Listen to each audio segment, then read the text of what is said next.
Gerber, author of quite a few different series, and here's our little sign announcing her. Hi, Daryl. Hi, Daryl. So we are so glad that you are, I'm just going to leave this here. We're so glad that you are here with us. We read Shredding the Evidence for our book club selection this month, the month of June. Right. And so we want to talk about that a little bit, but then also your new release, The Fairy Garden Mystery. Yeah. So that's off. I love that whole concept. But let's start with Shredding the Evidence. You got it. I had to laugh when he talked about the mandolin, because I have one that I ordered from Camper Chef that is still in the box because isn't that funny? Yeah, and you mentioned that in the book, and I was like, oh, that's so me. Like, I'm afraid I'm going to come out. Those things are scary. Most people that don't understand, the mandolin is a shredder kind of thing, and it's flat, and you can really grate your knuckles on it if you don't do it right. So it's a very scary little piece. It's very scary. I had one and I gave it away. I'm like, I'm not going to use this. It's like a cooking guillotine. Yeah. That's good. Yes. Yeah.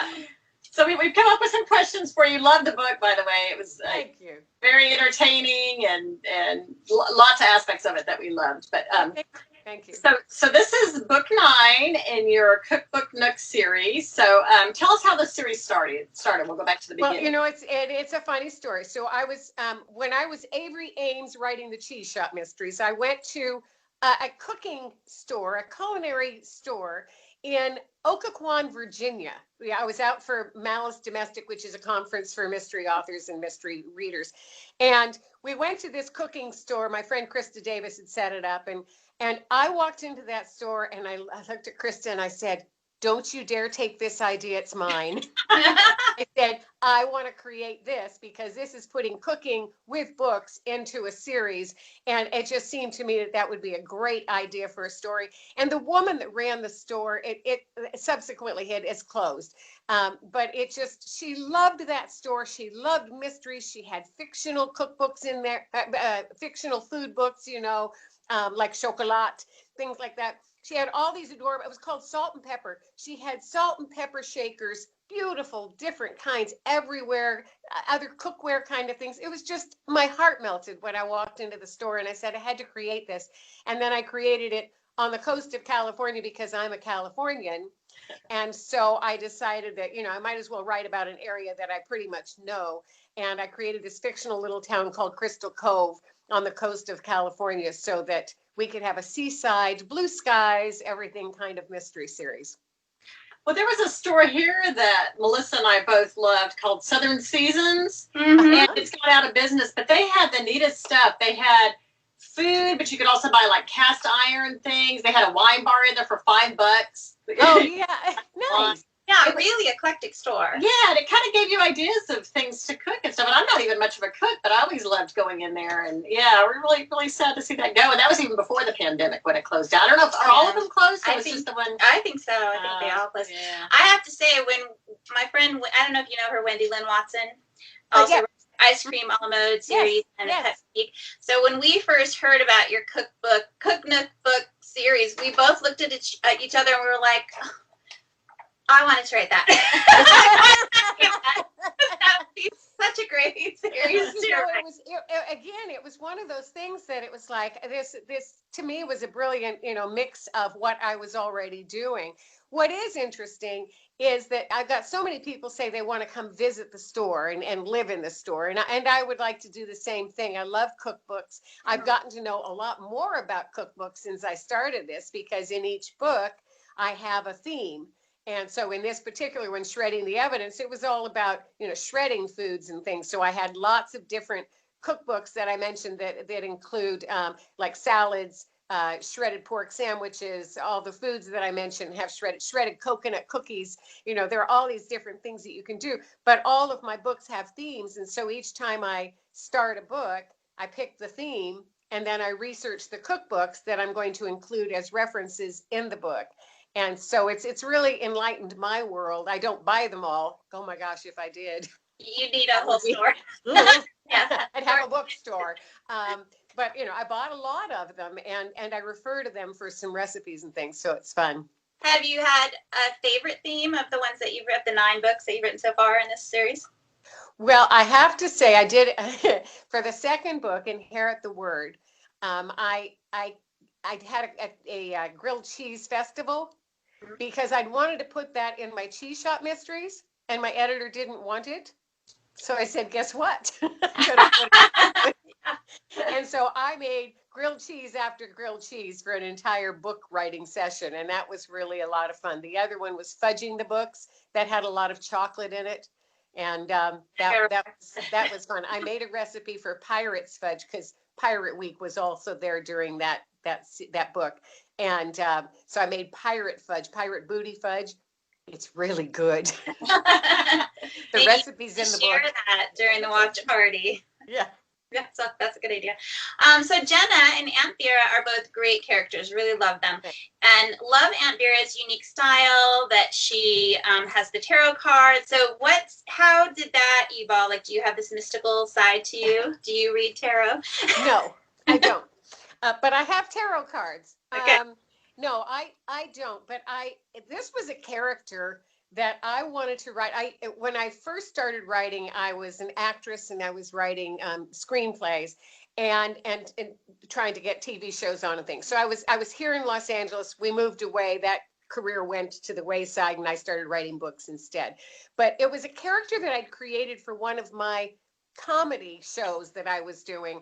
And it was this aunt who was just she always wore these beautiful turbans and caftans, and she told tarot, and I said, well, she's not going to make it on TV. She belongs in my book.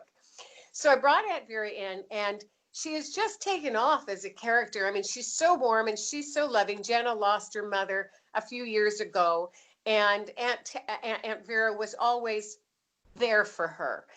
Always loving of her father, etc. So she's the one that brings Jenna to the cookbook nook so that Jenna can start her life anew because she lost her husband in a tragic accident. She's lost her smile, and she's fallen out of love with her career as an ad executive in San Francisco. So Aunt Vera she's the anchor for Jenna.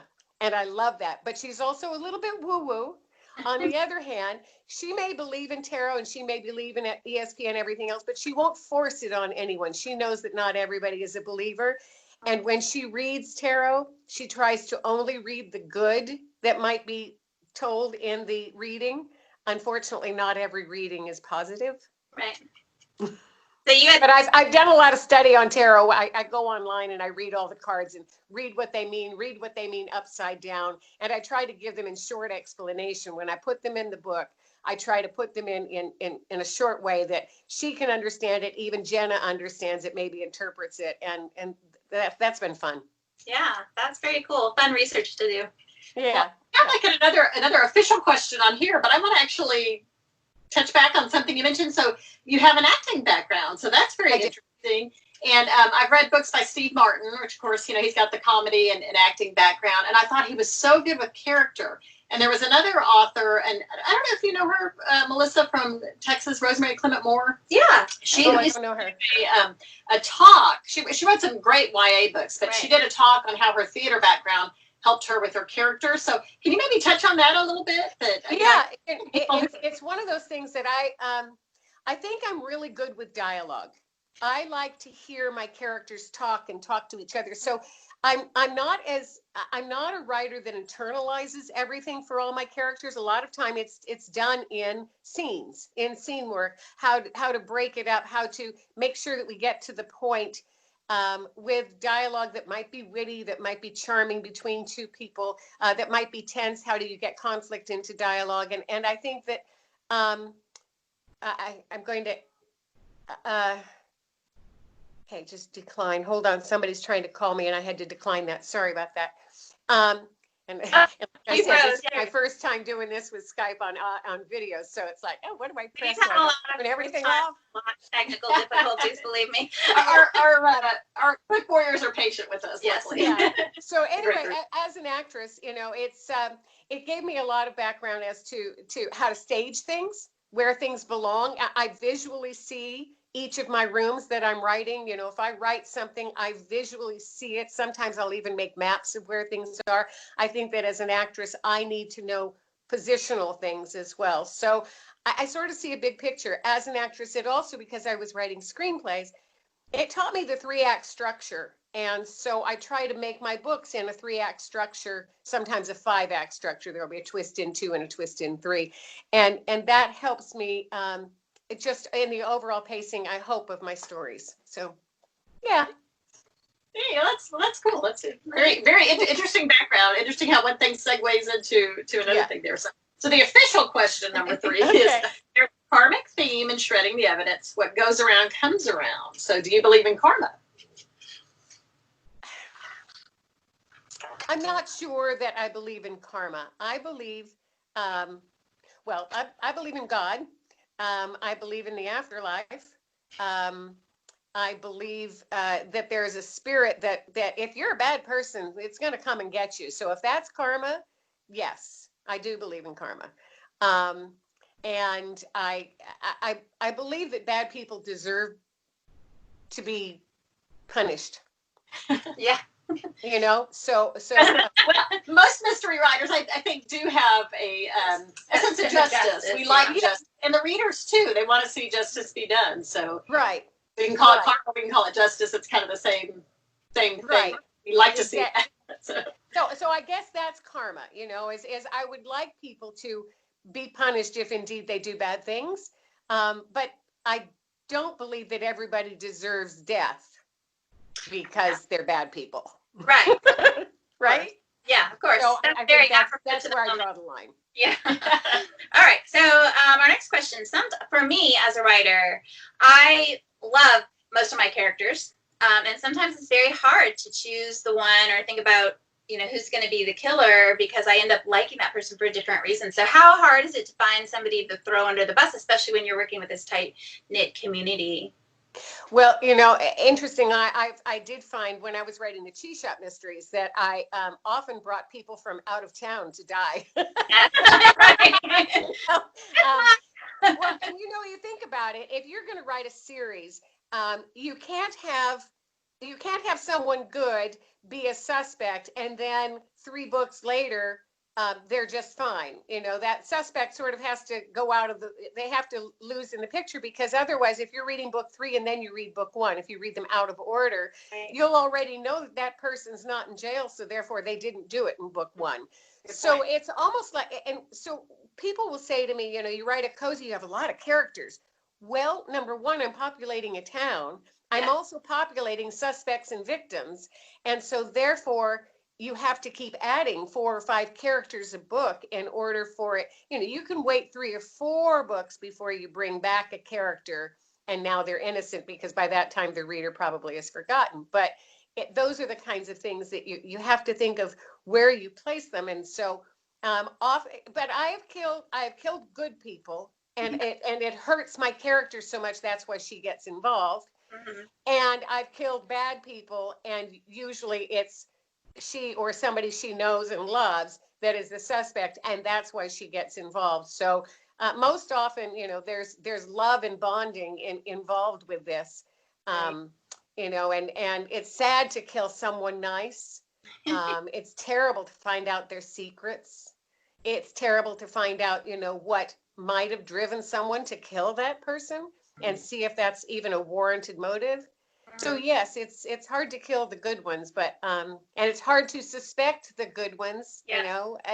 Oh my gosh, they're not as good as you thought they were. It's secrets. It's all about secrets. I know. Yeah. It's almost like real life. Yeah. None of us are as good as. Yeah. That's right. Okay, so I love Tigger. So she's a big cat lover. Yeah. I have 3 cats at home, and I have, my experience has been that male cats are sweeter than female cats. I love my female cats too, but they are way more feisty. So I'm wondering if Tigger if he was based on a cat in your life, or how you came up with it. I had cats as a girl, and they were all black cats. We had Inky, and we had Shadow. I mean, they all had black names, they were very pretty. Yeah, spooky.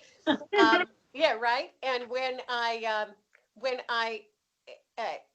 got married, and while I didn't have cats, I moved to my dad's house, and we had dogs and a cat that thought it was a dog. And then I went to college, got out. I had a cat, and the cat was a stray. and the cat went crazy. I mean, crazy when I moved apartments and took him into my apartment, and then we moved to another apartment, and it was like he lost all territorial feeling. And the vet said, sorry, but he is as crazy as a loon, and he needed to be put down, which was sad. I mean, he was not shredding the furniture, he was shredding my legs. He'd jump up and so that was the last cat I had. So I've been dogs, and I've had lots of dogs, but I do have, you know, there was something about number one, cats are easier in cozies, and they're easier in cozies because you can leave them and they can still take care of themselves.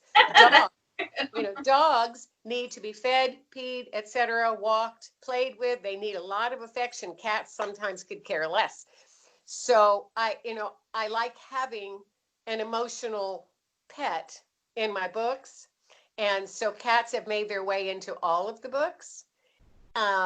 And my little dog Sparky, who's a golden doodle, only made it into the French bistro as a side pet for her mother so that she still doesn't have to take care of her. Yeah, I have a dog in one of my series, and I'm forever, passing that dog to somebody to babysit, making sure she's running back home to take her out, take her out. Yeah, it's, it's like having children, you usually don't have a detective or an amateur sleuth with children, because you have to make sure where they are at all times. Otherwise, you're a terrible, horrible person. Right. And, I know in the Cheese Shop Mysteries, she had her twin nieces. She was not in charge of them, but a couple times she was. And I had to think, where are the girls? Where are the girls? Yeah. Are they at school? What time of the day is it? Does she have to pick them up? Do they have a play date? I mean, it was hard juggling it. Yeah. Well, I used to be a Young and the Restless fan. And I tell you, on soap operas, they have children, but who knows who's taking care of them during the day? Because I used to think that when I was home with my kids when they were very, very young. And I'm like, how come I'm stuck here? Yeah. No one else has to take care of Where's the my kids. magical Where can I get that life? Hysterical. That's so funny. So you already talked about the fact that you're from California. So am I, born and raised. Diane lived there for a couple of years. So Crystal Cove is on the coast there. One of my series is set on the coast there too. But the Cheese Shop Mystery is Ohio. So what is your connection with the Buckeye State? My publisher wanted it set in Ohio. Really? This is a funny story. So the Cheese Shop Mysteries, it was called a work for hire, meaning I got hired to write them, which is why I was Avery Ames.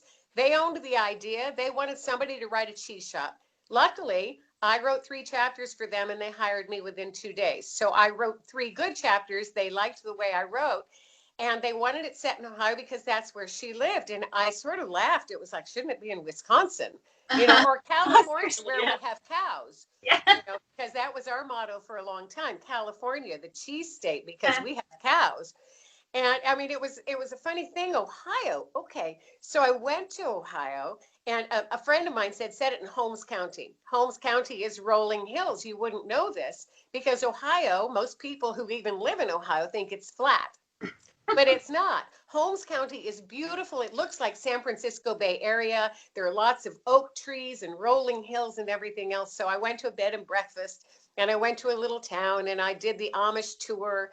And I got very enamored with the area. And so I just kept doing my research so I could set it in this lovely little town of Providence. How fun. Yeah. Well, that kind of answered another question that I don't think is on our list, but that I have. Why Avery Ames, and then why to your name, Daryl? Yeah. So Avery was my first name, and why Avery Ames is because it was the first one in the alphabet with 2 A's at the last name. So I made it first on the list in the libraries and on bookstores and in conferences. And so people got to know me as Avery Ames. What was really difficult is educating people, still is, to educate people that I'm Daryl Wood Gerber and Avery Ames, and we look alike. Yeah. Amazing. Well, that's kind of like Melissa. What's that? Bourbon and Whittier. She's got the 2 names. And it's hard. It's challenging. Yeah. It's very hard. It's hard to educate your readers and make them cross over and buy the other books. Yeah. Definitely. What I've heard of when people are signing too, sometimes they'll start signing the other name. I've done that. It's happened a couple of times, and so therefore I've given those books to somebody else. But I specifically look at the book and see my name before I start writing it. I'll even say sometimes cheese. Okay, and then I can start writing. Yeah. I do the same thing. Well, minus the cheese, but I do the same thing. Yeah, you Reminder. say whatever you need to trigger yourself, right? The right name. Yeah. So something I found really interesting was the whole chapstick thing and how there can be DNA on the chapstick, and if that person has kissed somebody else, they can have, DNA from that other person. Like, that to me was fascinating, the whole forensic thing. So I was just wondering about your forensics research or how you came up with that. I'm not a forensics person. I don't watch a lot of CSI and everything else. But it was one of those things that every time I use a chapstick, I think about that. If I give it to somebody else, their DNA is traveling across.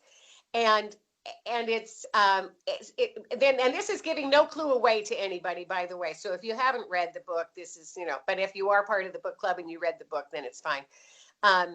But it was just one of those, I wanted it to be something small that could be planted on a suspect that could be evidentiary. And, a piece of hair or something like that didn't seem like a big enough clue. And I've seen,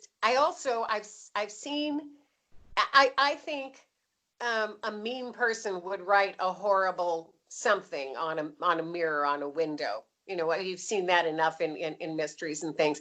And this person, I wanted to be a vindictive killer. And so therefore I wanted that written out, and lipstick seemed too obvious to be a girl thing. So I wanted chapstick because it was universal. Yeah, that was clever. Very clever. Yeah. Thanks. Okay, so you are quite prolific in many different things. You write suspense, yes. Right? Mm-hmm. And then you have the cheese shop, and then the Cook Nook book. That's a tongue twister. It's hard to say. It's hard to say. If I'd known that, I wouldn't have named it that. And then the French Bistro. So these cozies all kind of, not your new series, I don't think, but these ones all center around food. So do you have a very big love of food? I do. I do. Actually, when I was a girl, I made pies for the neighborhood to make money. And so I sold pies for a very long time. Oh. And then I was a caterer when I was in college. I did catering. And I came out of that, and I was a waitress as I was working as an actress. I was always a cook. I always loved to cook. Baking was my thing. I made lots of pies until I became a celiac, and then I changed my baking to make more cakes and things that I could do gluten-free. Although I have a great gluten-free pie crust. Oh no, I do too. Okay. I do too. It's just, gluten-free pie is a little harder to make because the dough is a little bit harder to deal with. Yeah. But if you've got a good one, I'll take a look at it. Okay. Because it's just the pie dough is harder to manipulate. Yeah. For gluten-free people. Gluten-free for those people, celiacs, we can't use regular flour. So regular flour has a gumminess to it that holds things together, and that's not in gluten-free foods. Yeah. Anyway, so back to I catered, and I worked in restaurants. I ran a restaurant for a little bit. That was a surprise because I wasn't supposed to be running it, but I did. And so I've always been a cook. And when I got the cheese shop mysteries, I think it was because I did have a love of food. Now, I didn't know cheese at the time either. I knew your basic cheeses, cheddar and Monterey Jack and Swiss. But I've eaten over 1,000 cheeses now. Wow. So, at least tasted at least 1,000 cheeses. And I had a cheesemonger who became my guru, and she would go through some of my books and give me some ideas of cheeses to use. And then I joined Mystery Lover's Kitchen when that's my blog. And for 9 years, I just now started every 2 weeks, but for 9 years, every week I was doing a recipe. So Nice. That's over 400 recipes I made to publish online. So I've done a lot of cooking. And what is interesting is in the new series, which you lightly referred to, it's the Fairy Garden Mysteries, and it comes out Tuesday, the first book. She has a tea shop. And so I do have food in that because every Saturday she'll put on a tea, whether it's a book club tea or just a regular tea. And so I include different tea kind of items, cookies and tea sandwiches and scones. Those are the recipes that'll be included in those books. So. Okay, fun. Yeah. That's awesome. Well, it's interesting how many times, like, just with mystery authors, we cross paths either in real life or, in cyberspace. Because I was just on Mystery Lover's Kitchen with my peach pie recipe from the right, second in my house flipper series. So that's a great blog. Thank you. We love that blog, and the blog has been absolutely great for introducing new authors and crossing genre. We have suspense authors as well as some romance authors and some mystery authors, but everybody comes up with a recipe, and it's a great way for guests to get their word out to our fans, because we have a lot of fans after 10 years. So it's nice. Well, yeah, I've been a guest on there too. It's been you a have. time, but yeah. Well, and right now is a great time for that because I know I'm learning how to cook. Melissa gave me a great curry recipe that we've had over and over. We're having it tonight. And so I think a lot of people, being stuck at home, even people like me that weren't really big cooks are learning to do it and actually finding that it's much more enjoyable than they thought maybe. And I think when you're not rushed, it is more enjoyable. I think that's the difference. Is a lot of people that work 9 to 5, they come home, they just want to slap something together. But if you're home and you don't want to watch the news, cooking is a good way to go relieve stress. It is. And I know that for me, sometimes it is just, oh gosh, it's a chore. But I've come to, I think during this time, 4:30, 5 o'clock, start cooking and just tuning everything else out and just enjoying the process of cooking. And it's made it a lot more enjoyable. Kind of your zen time. Yeah, it is. I realized part of my problem was I waited until I was hungry to start cooking, and then I would get kind of hangry and impatient. I need to start before I'm hungry. That's right. So if you get to that, always have just a piece of cheese with a glass of wine while you're cooking. There you go. Number 1, it takes the edge off. Number 2, you won't be hangry as you're cooking, and you can get through the process. Which of those 1,000 cheeses would you recommend? Camembert. Oh, actually, okay. So I love Manchego cheese. It's a sheep cheese. It's a hard cheese, and I just absolutely love Manchego. And then I am a real fan of cheddar cheese, almost any cheddar cheese. But there are some Rogue Creamery cheeses that are absolutely phenomenal. That's from Oregon. So those are the ones I'd start with. Okay. I love my Camembert and my Brie too. Yeah. I don't think I've ever had that Camembert. It's like a Brie. It's a soft. Yeah, I love Brie. Have you ever done roasted Camembert? No. Ooh, I'll send you a recipe because that's one of my favorites. You melt it down and it gets really nice and gooey, but it has this sauce on it so it dips with the cheese and it's yummy. Oh, no, that sounds good. I'm gonna get hangry. Oh, yeah. It's a movie afternoon. I'm gonna get hangry. So my next question may be a little bit of a spoiler alert. So book warriors, if you have not read the book, plug your ears and go la la la right now. Oh no, not me. Okay. Yeah, our readers. So I like that the women in this book were both like mentally adept, and then a lot of them are also physically adept. I can't claim to be that. I'm not athletic at all. Not flexible or anything. But some of these women were physically strong. So I'm just curious whether you do any kind of rock climbing. I don't do any rock climbing, but I am physically strong. I am a swimmer. I walk and do weights every day. I play golf. I did do rock climbing. I rappelled down some mountains in Yosemite Park. Oh, wow. So and that was during a camp that I went to. I did a survival camp. So cool. I'm very physically fit, especially for my age.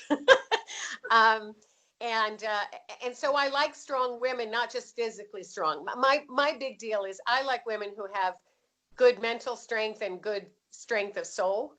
And that's what I try to write for my sleuths themselves, is that they are not they're not the person you love to hate. They are not antisocial. They fit in. They love their friends. They're loyal to their friends. They love their family, their extended family. That's what I like to write as my heroines. And sometimes as my suspects, I will create, I'll create strong women, because if you have a male victim or a female victim, whatever, but it takes strength to do it, I don't want you to rule out all the women and just say, well, it had to be a man because this took strength. So a lot of times I'll throw in a strong woman so that it mixes it up and it keeps you guessing of, oh, well, she would have been strong enough, tall enough. You'll notice I actually have a lot of tall women in my books, because I'm not going to have Minnie Mouse go, commit the crime unless it's by poison. So that strength, it takes strength to kill somebody. And I think that so when I'm creating my characters, I keep that in mind of, will you rule this person out because she's too weak, or will this person still be in the mix because she's strong enough? So you must not be afraid of heights then either, if you repel. No, I'm not afraid of heights. I can stand at the edge of anything without anything to look down.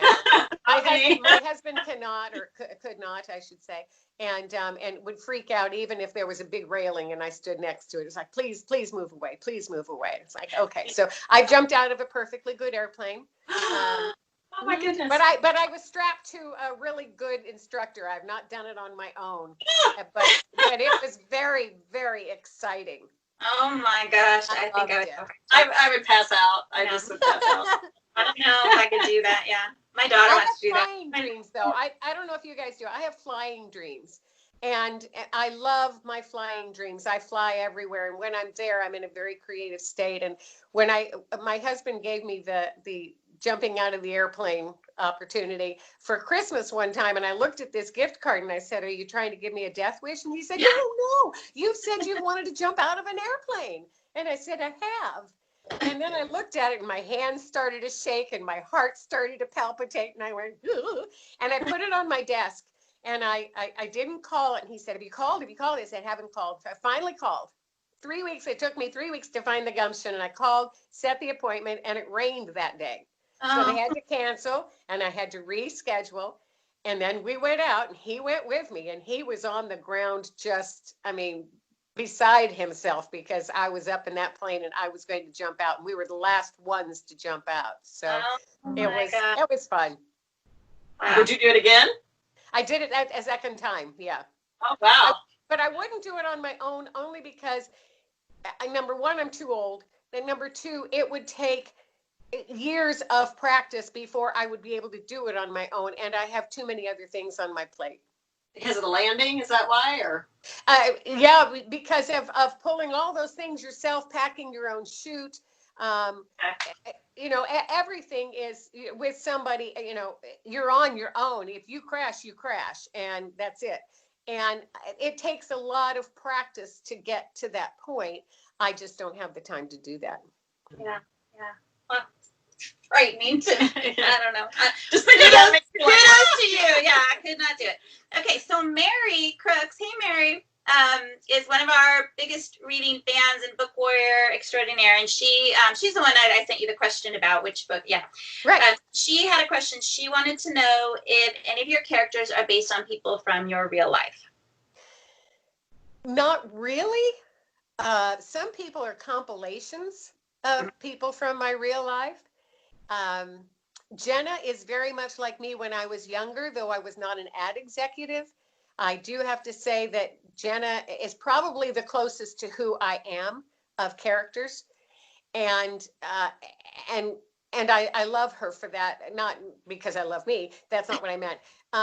She needed to change her life. She needed to find new focus after a great drama in her life, and I like that she was willing to do that, to move towns, to jump back in, to learn something new, because she wasn't a cook. So when she came to the cookbook nook, she had to learn to cook. That's based on my mother. My mother, excuse me, sip of water. My mother came out of college, a very, very bright woman, and she'd never cooked because her mother had done all the cooking. So I have these letters from my mother to her grandmother saying what she cooked for my father when they got married, green jello with fruit in it, and, meatloaf. And she was so excited about what she'd accomplished. And so I wanted Jenna to be that character that, learned by 5 ingredient recipes, and now she's graduated to 10 ingredient recipes. She's always been a foodie. She loved food, but she never knew how to do it. So I was a cook, so that was not based on me, but that was based on my mother. And then in a book that is not yet published, there is a woman completely based on someone I know. Oh. And she's going to die. I just wrote a book that has something similar. Yeah, based on someone that I knew, an experience that we had, and she is a goner. Yeah, I did kill someone I know in a short story. I changed the careers and everything completely, but I wrote the story to kill this woman that I'd worked with that was just vile. It's short story. It was just great. She was so mean. Yeah. Why do people need to be this mean? Right. She deserves to die. This is a karma thing. Find mine and mail it to her. I probably won't, but I would love to. I'm tempted to do something with somebody from the cable company. You know what they say? Yeah, that's right. You know what they say? This is interesting, but if you write a character and change the sex of that character, but if you make it exactly, if I wrote you as a man, you'd never know that I was writing you as a man. And I could do everything. I could have your initials and you still wouldn't guess that it was you because it was male, not female. Oh. And so, occasionally you can write somebody just change the attributes of them. That's interesting. Andy, but yeah, no, I like I said, sometimes compilations of people I know. Mm-hmm. Well, we're just about done, but we'd like to hear about your new series. So that's the Fairy Garden Mysteries, and I see you have a fairy garden back there behind you on the shelf too. I do actually. Can you see this whole shelf? Yeah. Yes, teacups. Okay, so these are all. I'm going to bring this one forward. This is my latest little one. This is just a teeny little thing. It's called a teacup mystery, fairy garden. And you see that there's a little girl, and she's not thinking about the prince that's behind her, but she has a little crown here and says, "Once upon a time." Oh. So this is just, and obviously you can make this in like 5 minutes. You just have to have, the imagination of what you want the story to tell. Where do you get all the little book and the little crown and all of those things? Well, I get a lot of these things from Etsy. And there's myfairygardens.com. I have on my website, on the fairy garden. So on my website, all my books are divided up by theme. Right. And so if you go to the fairy garden theme, then there's a world of the fairy garden and what's behind all the characters. There are trailers. There's an excerpt. And there's a whole list, a PDF that people can print out of all the websites that I've gone to buy fairy garden items. For resources. Oh, yeah, little sources and things. And then there are pictures of a lot of my fairy gardens there. And there are pictures all over my Facebook page of my fairy gardens and Instagram, my fairy gardens. And so I dropped the book, so hold on. Okay. I dropped the book because I was trying to carry the fairy garden. That didn't work very well. So how did you come up with this concept? Or have you always loved fairy gardens? Or did you come up with an idea and that started your interest in it? Yes, and yes. I've always loved gardening, but my shoulders and elbows and things, they started to give out. So big gardening was out of the picture when I moved back to California. And I was at a Renaissance fair. And I saw at the Renaissance fair, there are lots of crafts and things like that.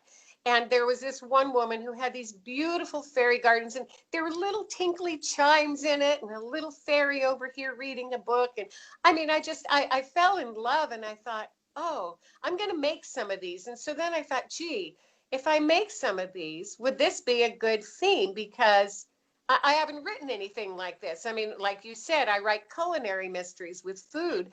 And so how could I write sort of a paranormal?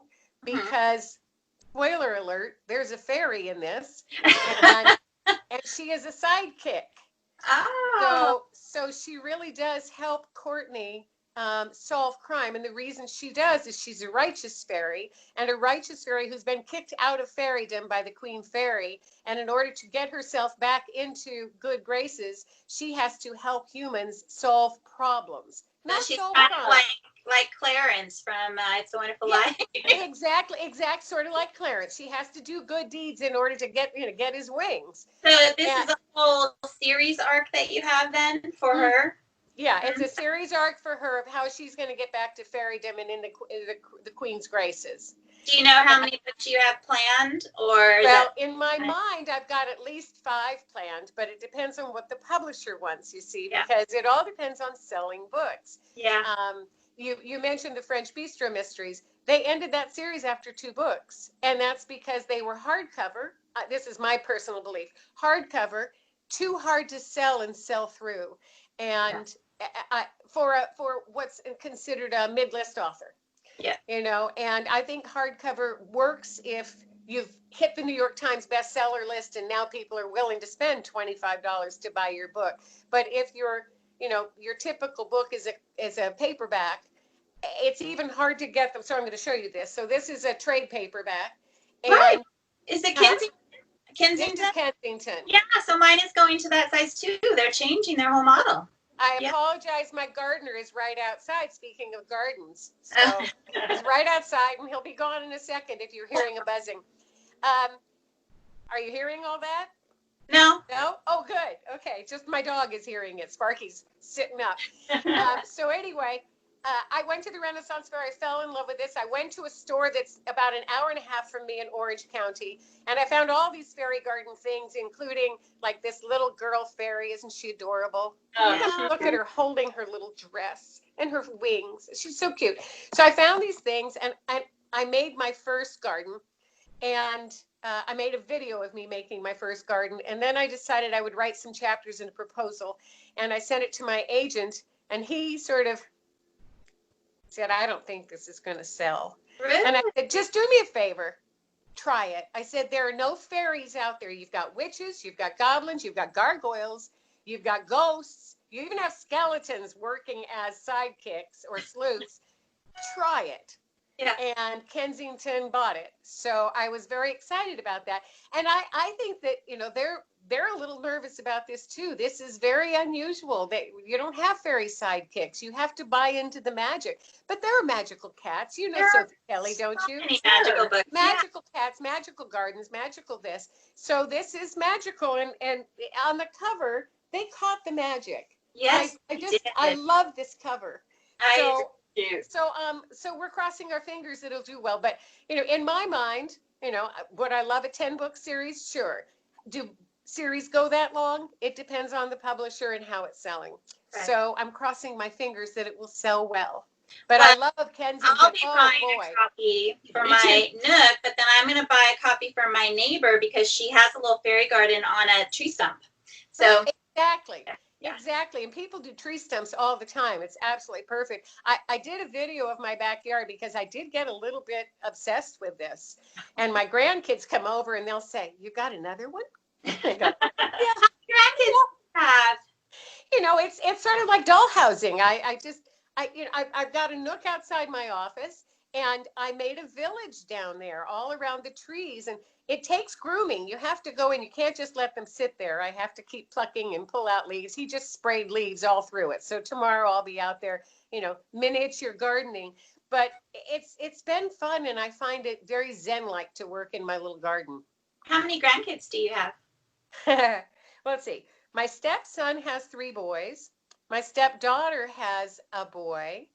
My nephew, who's like my surrogate son, has 3 boys. So I have 7 boys. Wow. And my son has none yet. So, you know, we'll see. But I've got 7 boys aging from 2 to 15. That's a lot of boys. It's a lot of boys. When they came this last year at Thanksgiving, they were all here. It was sheer noise for about 3 hours, and it was raining outside, so sheer noise inside. And the parents would come over to me and they'd say, we're so sorry. I said, I think it's gorgeous. They're all having such a good time. No one is melting down. Even the little one was trying to chase after him because by then he was 1 and almost 2. And he was just running after them as fast as the other boys could go. It was so cute. How about you guys? Do you have kids? Do you have grandkids? You're too young to have grandkids. I think we're probably about the same age. I don't know. I just turned 54. Okay. Well, thank you very much. Yeah. I have 5 kids, no grandkids yet. My oldest is turning 28 later this year. 4 boys, though. 4 boys and 1 girl. Okay, well then you know. Yeah. I thought it was funny when my daughter was young. She had a friend, you know, also female, and that mom offered to babysit for me. So she babysat my daughter, my son, who was a couple years younger than my daughter. And when I went to pick them up, she said, "Your son is so loud." And she went on to have 4 boys after that. There's that karma we were talking about. I'm like, yeah, I hope she got karma. That's funny. Because you just get used to it and you tune it out. They're having a good time and you're happy about that. And yeah, I loud. I as a girl was loud. I had 2 sisters and we were tomboys, so we were pretty loud. On the other hand, we also did girly things. So, you know. And yeah, really readers, so you have the whole spectrum of. That's right. Yeah, Well, all of us I'm are old readers. enough to have 7 grandkids, so. Oh, well, thank you. Because some of them are from my stepchildren, I think that sort of adds in, because my son is 33, so Okay. yeah. Yeah, so we're pretty close. Yeah. Yeah. Well, thank you so much for being part Thank of you. the Book Warriors and sharing your time with us and talking all about your books. We're so happy that we got to read Shredding the Evidence together, and I know that a lot of us are going to put A Sprinkling of Murder on our reading list. Thank you. I want to go buy some fairy stuff. I know. I want to too. Oh, it's fun. It's fun. Yeah. It is. So, well, listen, thank you so much for having me, and I look forward to doing the watch party. The watch party, yeah. So, yeah. Well, we'll be doing it as people are watching. So, yeah, it'll be fun. Oh, that'd be great. You're having fun if you're watching right now. Bye, Book Warriors. Bye, everybody.